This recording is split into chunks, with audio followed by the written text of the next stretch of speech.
It wasn't just a camera. Airplane tip.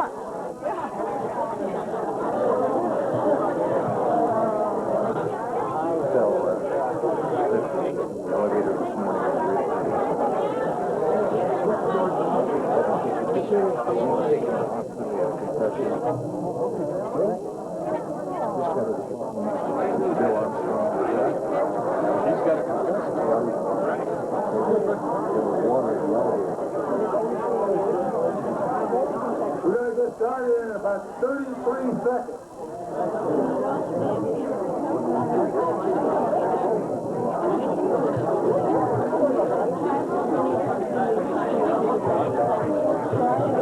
When you love something or someone, sometimes you don't use a few words. You have to use more than just "I love you."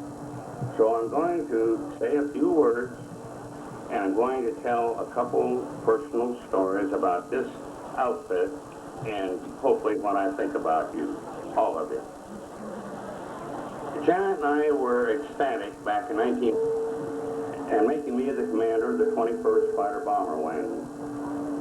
I reported to General Cannon at Tactical Air Command, and he said, "Roland," he said, "you're qualified." He said, "but can you get along with people? Because," he said, "your big problem at George is the fact that the previous wing commanders there could not get along with each other." I said, "No problem." I flew on down to Pope, reported into... After going through the formalities of meeting the people of the 21st headquarters in the 479th, I turned to the group commander and said, "How soon can I start flying?" And he said, "How soon do you want?" And I said, "Tomorrow morning. I'll meet you 72nd operations tomorrow morning. What time do you want me to be there?" He said, "We're going to break ground at 0730. So I met him down there that morning, and I stood there with the group commander. We knew of each other, but not personally. I was in the Pacific during the war. He was in the European theater, both fighter pilots. So anyhow, we stood there and started talking about philosophy.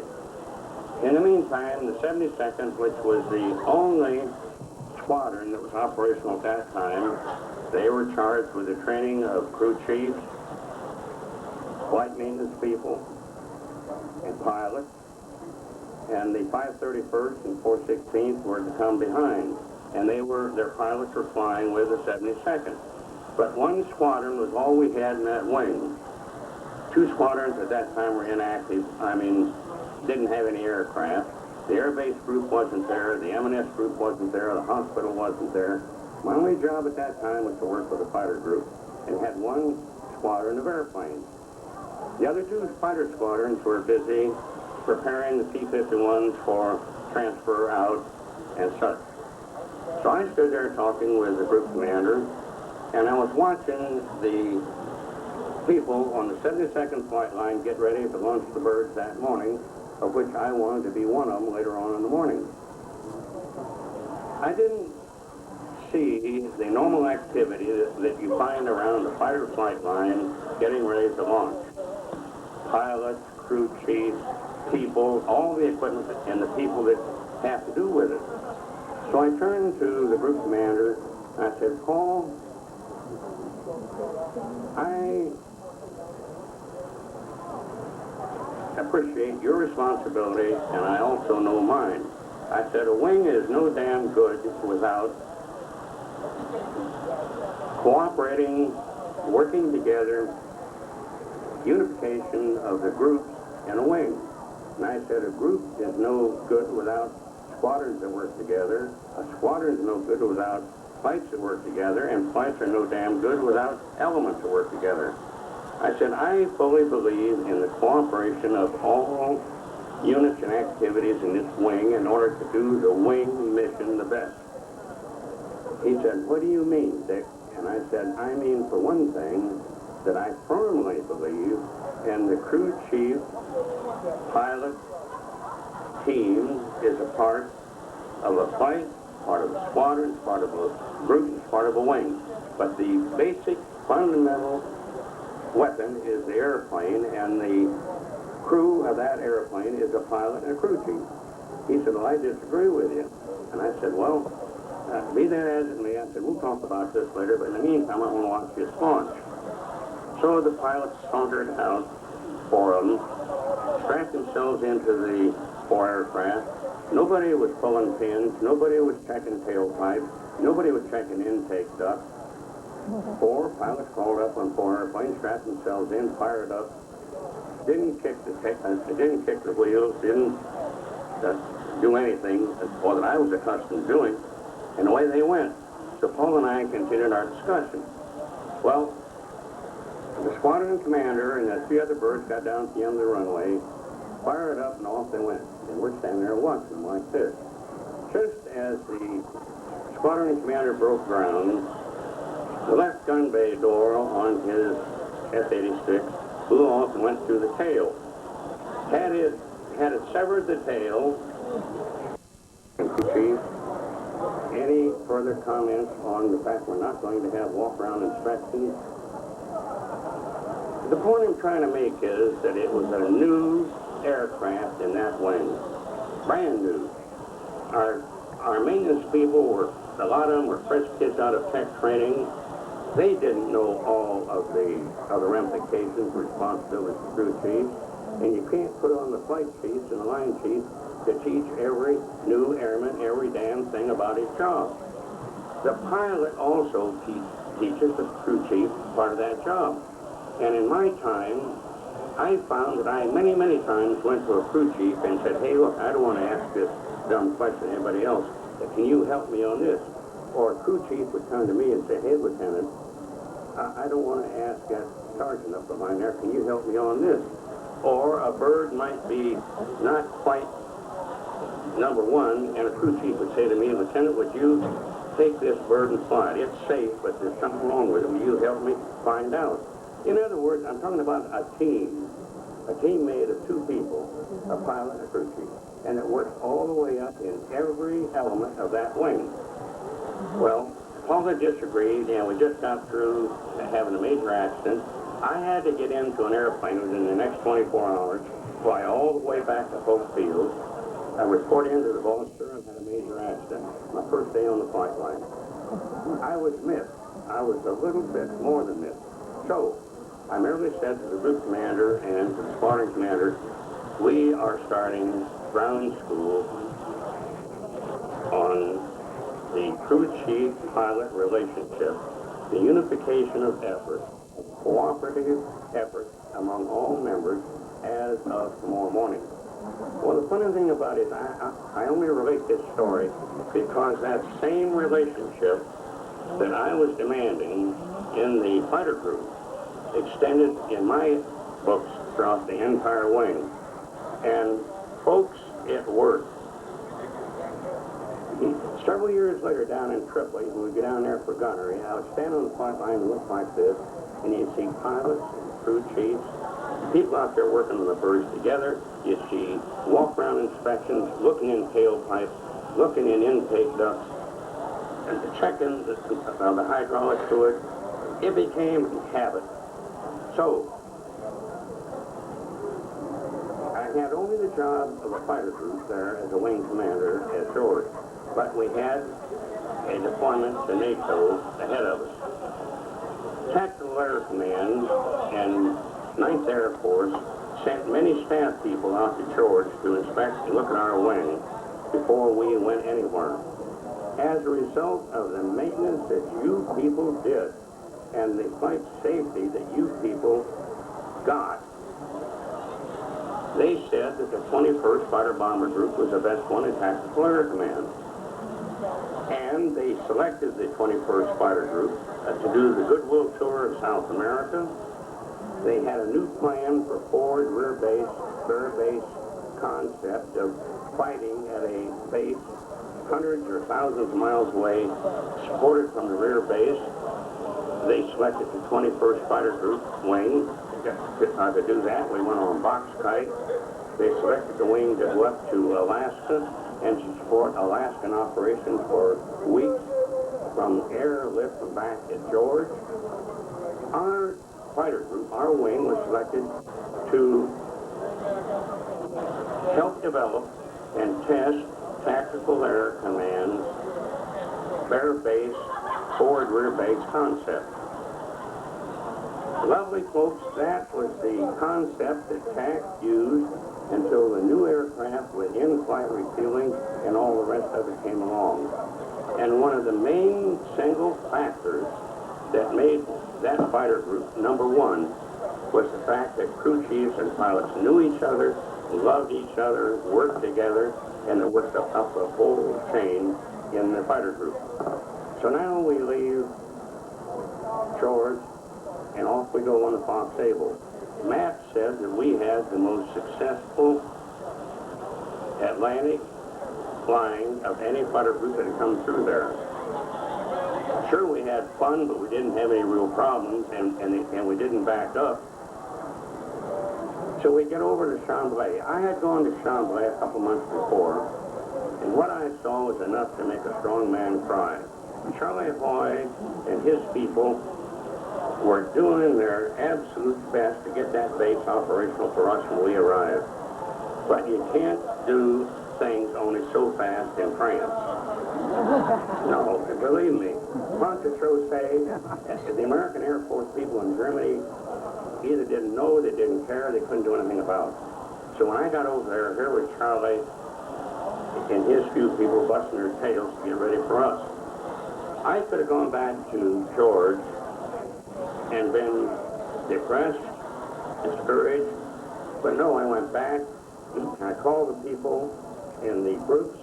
In the meantime, we had gotten outstanding people from all over Tactical Air Command, Clovis, 479th at George, all over, airmen, officers, NCOs, and they had filled the 21st wing up to an extent that we could be an operational wing. If we had to go to combat, we were ready. I told the group commanders and the wing staff what we had found at Chambley, and I said, but by God, with work, and with unity and compassion and understanding, working together, we can make this thing work. We couldn't even win to Chambley initially, except for the support element. Fighter squadrons at Toul, Charleroi, all over hell and gone. But the thing that made me so proud, so extremely happy, was the way that the troops at Chambley got in there. There was no bitching and belly aching. People got in together and said, let's get this damn job done. Well, the Air Force headquarters in Germany couldn't help us a great deal because we didn't have the material to do it. One of our people went to Germany, asked me to go TDY, went to Germany. He came back and he said, boss, it's going to be all right. 2 days later, here came a whole bunch of German heavy trucks and tons of prefabs. You guys made that base by putting those prefabs together. That Mrs. Stokes this morning was talking about that. Mrs. Stokes, honey? She was going to be a school teacher, but the school wouldn't be ready that year. Watkins, excuse me. Bill Watkins. That's right. Bill Watkins is a lovely lady. One colonel said, there ain't no way to get this school open this year. And another colonel said, the hell there isn't. A case of scotch somewhere went from one to the other, and that school was open and that year, and the kids were taught. The chapel, the school, the officers' club, the airmen's club, all came from bootleg, illegal, German stuff that Herb Hartwig brought in and you guys put together. I mean, it changed the whole winter. In the meantime, we didn't have any airplanes there and nothing to do. Someone said, let's have a football team, a baseball team, soccer team, all of them. The same colonel who got the prefabs went to North Africa and brought back tons of lumber. And we had a basketball court. We had French and Air Force champions in Air Police pistol teams, soccer, basketball, football. What I'm trying to say is we have morale, we had a spirit of let's get the damn job done. And you ladies who are here have to be at least 50% of the reason why it happened. Let's give the ladies a hand.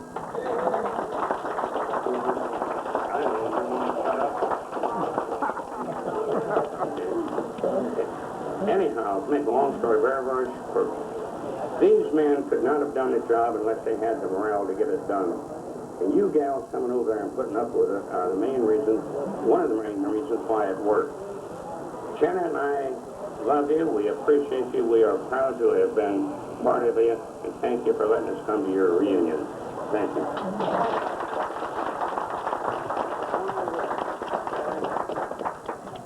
One more. One more funny. I think this is a good one, but it proves what I'm talking about. During that terrible winter freeze, which is the worst winter they've had in 100 years, there was no electricity on the base. We were all frozen out.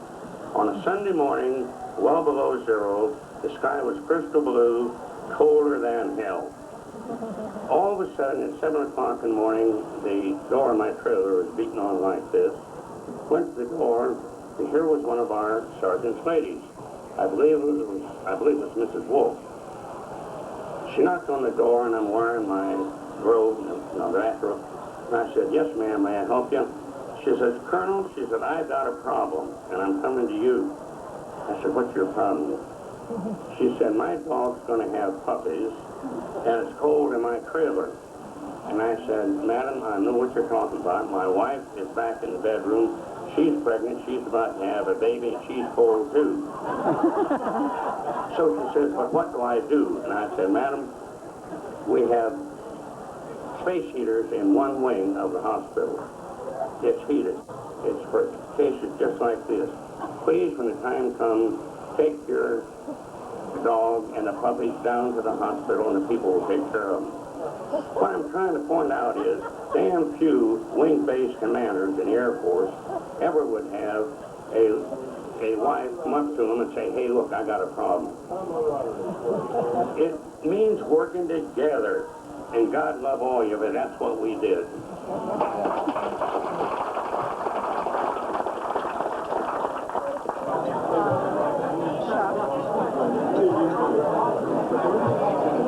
Hey, guess who the kid's name is? Guess what his name is? The kid's bringing my camera. Bruce Wayne. Batman.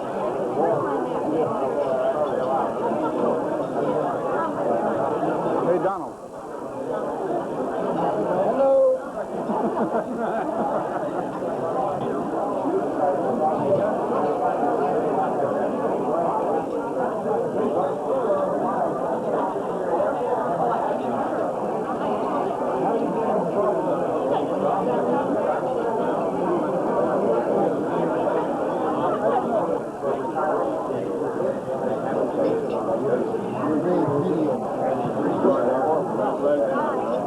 Hello there.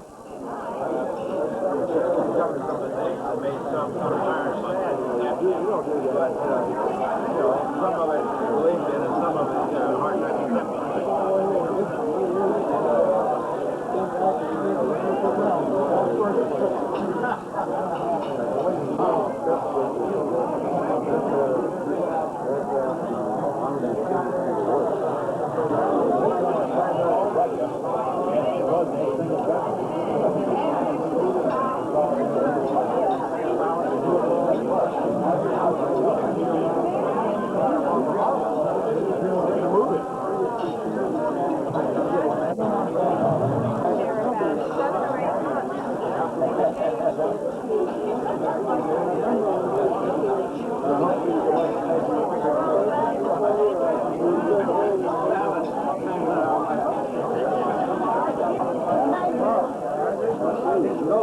Smile.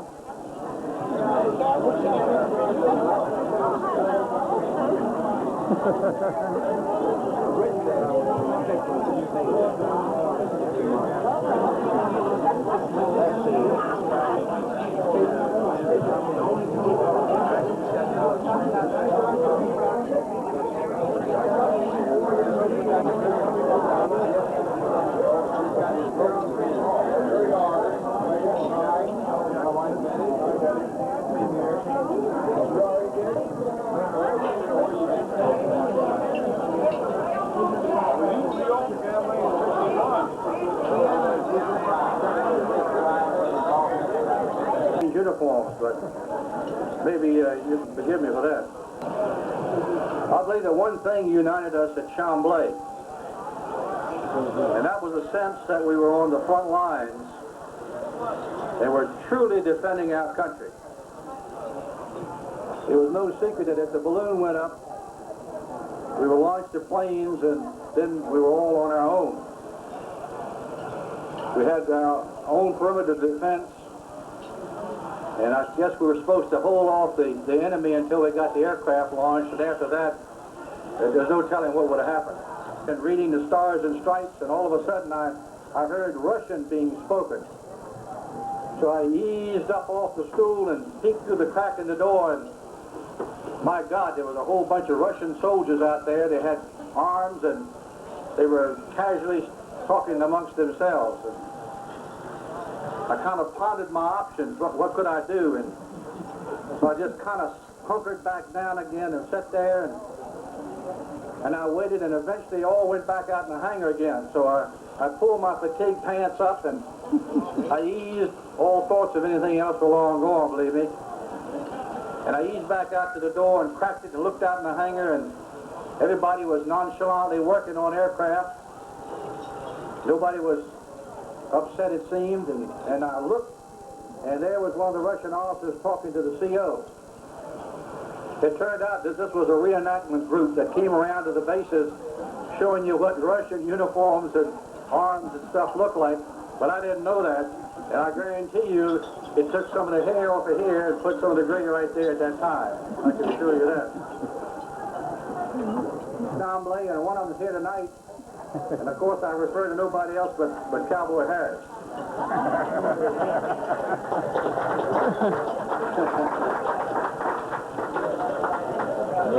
It seems as if the wing CO put out an order that there would be no more busting the barrier over the bay. And old Tech Sergeant Davenport, Bill Davenport, put a bet on Cowboy that a case of beer that he wouldn't go up and break the sound barrier. Of course, Cowboy always took a bet. He gets his aircraft ready, and off he goes, and pretty soon, boom! And then a little bit later you heard, boom again. And as Cowboy came taxiing in, he spotted 3 staff cars slowly circling around. Another time we had a ORI go off, and Cowboy goes in and checks out his .45 pistol. Well, being the rugged Western type he is, and the pragmatist that he is, and a sharpshooter, he's not going to take something on a dare, so he loads the clip home, sticks it out one of the windows, and lets go. Fires off several rounds. And the phone rings at his wing headquarters wanting to know what the hell all the shooting's going on about. And when the caller was told that it was Lieutenant Harris checking out his weapon, the voice on the other end said, "I might have known it was Cowboy," and hung up the phone.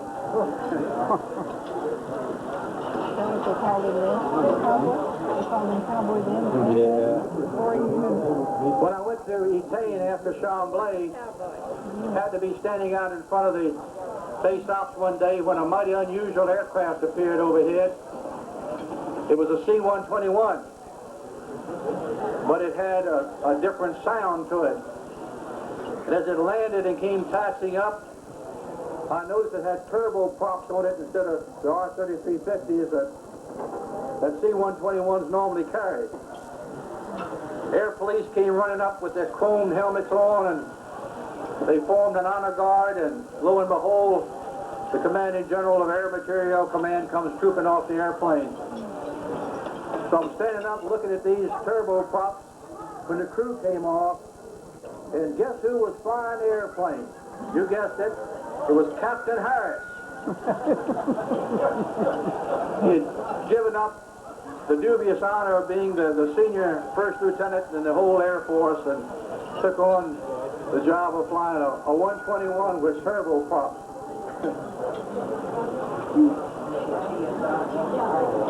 Mike Collins, who you just had a message from, of course, was in the 72nd, and his claim to fame there was that he couldn't fix a thing mechanically. He was not a mechanic. And so there was a couple of us in the squadron used to have to keep his car going. And later on, of course, he married his wife, Pat, who was the director of the service club.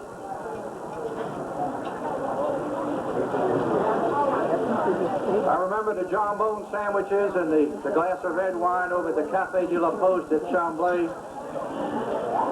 And the Christmas card look of the little village of Saint-Julien sitting below the base, down below the hill, particularly when it snowed. And I also remember when it rained and you walked down in Saint-Julien, the liquid cow manure was up over your shoe tops.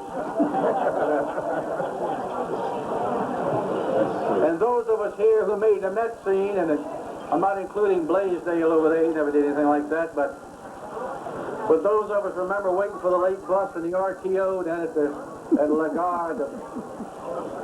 They remember Mickey the Quickie, and remember CO beams, and remember palm frits in a greasy bag to go, and a cafe filter that would take the enamel off your teeth when you drank it. You could always tell when the late crowd got back in the barracks at night because the pungent aroma of Gauloise and Disco Blue and all the French cigarettes came wafting through because this crew ran out of Lucky's about halfway through the evening and settled on the French cigarettes. And we were pretty tough at Chambley because all of you remember the big freeze that the general referred to. And I remember going up there in the trailer park along with all the rest of them with blow torches and trying to unthaw all the sewage pipes. What a mess. And I remember the coal ride on 6-bys into Colleen Caserne to get a shower and a shave once a week. The ride in was bad enough on the back of that 6-by, but I tell you, once you got cleaned up and rode back, it was even worse.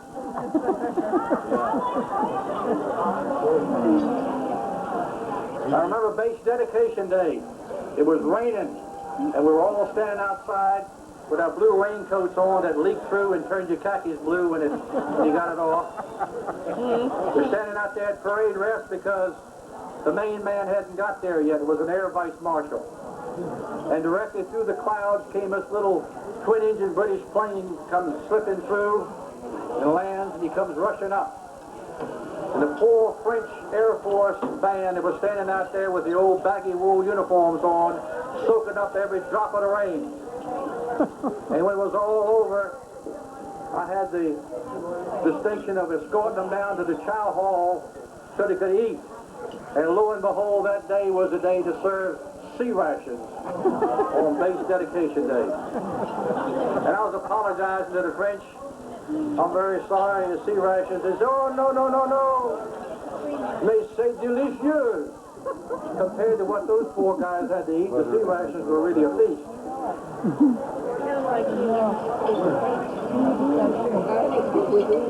I remember Vespa motor scooters and Mobilette mopeds and little Lazetta car I used to drive around. I remember going to Luxembourg to get a better rate of exchange on the francs. I remember guys like Harry Marginson, Squeaky Mills, Ray D. Cove, Blaisdell, and Tiny and Big Tony, and Bill Davenport, and all the rest. I learned a lot at Chambley that served me well in the years afterwards. I served with hard-working, dedicated people who labored under sometimes very harsh conditions. My last official act at Chambley before going over to Etaine was sending off the CO the 416th. He was taking his airplane on down to Châteauroux and to Spain to get modified. I'd worked about 2 weeks, day and night, to get that airplane ready to go because he went off on a black initial. But you guys that were pilots and mechanics know that meant there wasn't any gripe on that aircraft.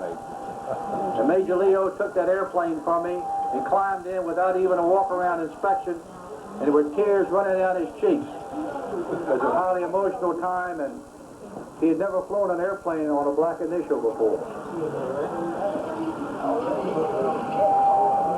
And the caliber of the Chambley gang shows through even at this wonderful reunion. It shows through in the work that Chuck did in arranging and finalizing the reunion. I'm sure we all wish him a hearty well done. He has exemplified the high standards of the true military professional. To him and to all of you, God bless you. Bon chance.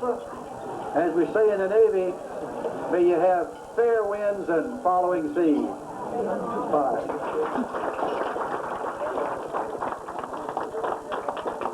What is that? What's Hey, man.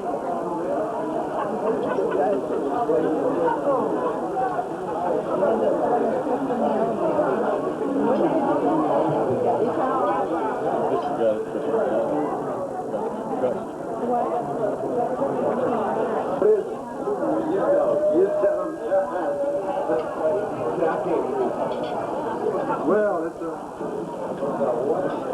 How did you come this way? Quickly. Oh, gee, I can't say that. I can't say that, but the initials is FART. So I guess when you travel a long ways, this would probably be a big help. It destroys it. So thanks. Ben, would you please say a few words? Oh, your dog? I said, I'm not a peacemaker. But it has been wonderful to be here. It was a long way, but it's turn around to see all you guys again and the girl. It's been fun. And I'll do it next time. 76. Trombone. Just see what we got. See what we got.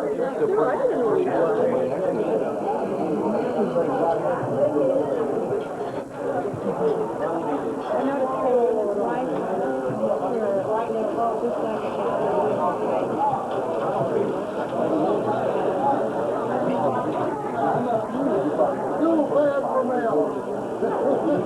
What is it? What? A doodle pad. A doodle pad for mail. Gee whiz. That thing we never did determine at our meeting. How did we get out of there without finding out who the young lady is?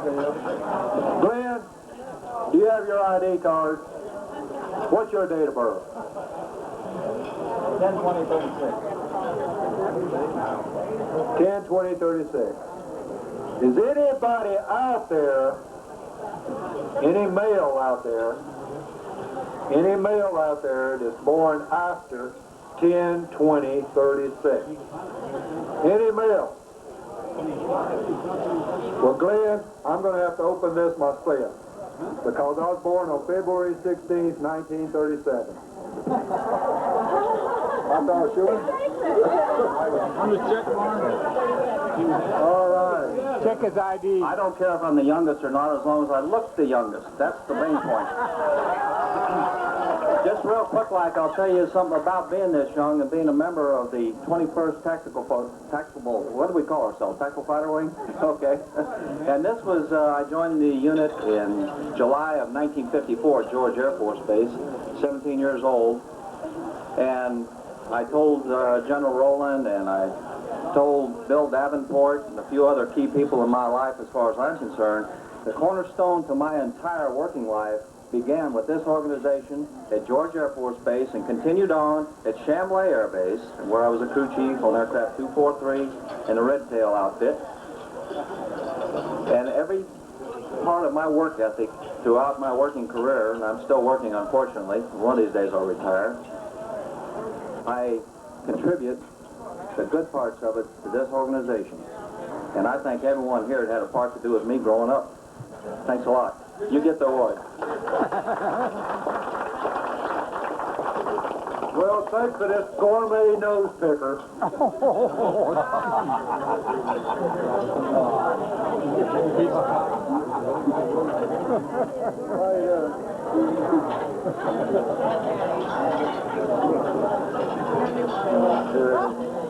I'm not. You say anything you want. You say it. You know, one thing really, any sense of, He's oversticking me. I don't know how many of you people remember, I know a lot of us do, Major Johnny Walker. who was in the Airways and Air Communication Service Squadron. For you young people, that was the AACS. It no longer exists. It used to be the aircraft controllers for the Air Force. I'll take it. I think you would be interested in hearing a story from Major Walker about when the aircraft from George Air Force Base, the F-86Fs, did you hear that, Bill Gardner? I finally learned that we had F-86Fs. I always thought they were F-86D. So, Major, I didn't have anything to do with the aircraft. I worked in the toy department at Sears one time. Still going. I don't know if any of you remember Major Tate.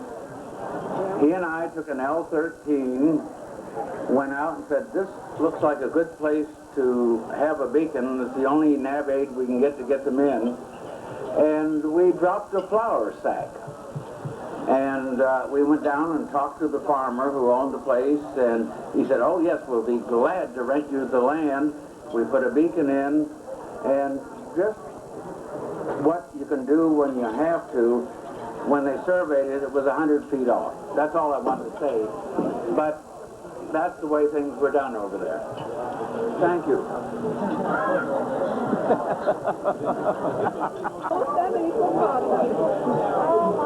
If I could get both dates.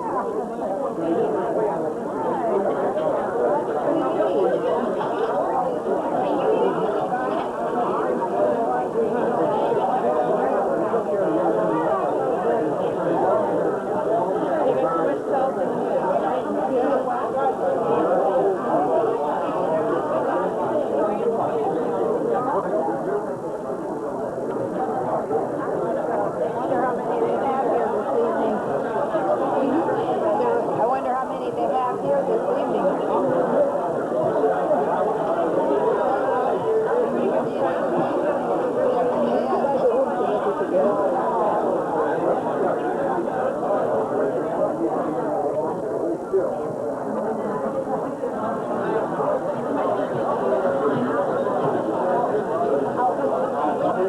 Two gentlemen who are sitting at my table. One is Captain George Stokes, who was my supply officer at the 7002 Avron Air Base Squadron. And the other gentleman is Joe Nigro.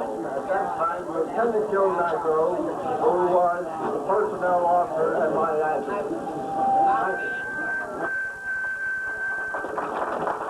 Here, there's a lot of people that couldn't make it. And I think just about every 212 people on that list we have, our contact list, I think that they really wanted to be here. You could tell by some of the letters that they sent, you could just read into their envy in us for having this opportunity. And I think we should continue keeping in touch with them. And I think that the next time we have a reunion, it'll probably be even, we'll have more people, I think, certain. I'd also like to recognize Paul and Robbie Petrovsky, because they're not part of Chambley, but they spent a lot of their time helping me and Carolyn, and they've certainly been a big help to us this weekend. I appreciate that. And, several people had to leave early. It was like 144 total. And we started out about a year ago with a list of 12 people, so I think the percentage we have, considering the number of contacts, it just shows that the people, you know, they go back, their roots are at Chambley, so I think it's really great that we have all this in common. There's a lot. I think somebody told me that Chambley was the best and the worst place that they've ever lived. And I think I can agree that I think it was Johnny Walker that told me that on the telephone one day when I talked to him. I think probably some of my best and worst memories were Chambley. If I'd sit down and write a list, top 10 in each category, probably Chambley would figure in there quite heavily. You probably heard that song, you know, take your memory with you when you leave. Well, I think that when we leave this reunion, We should take our memory of Chambley with us, but bring it back the next time we have a reunion. I appreciate everything you all did.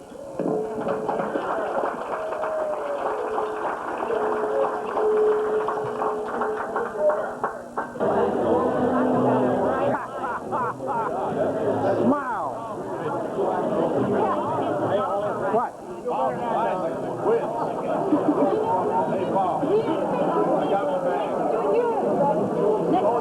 You want to see him?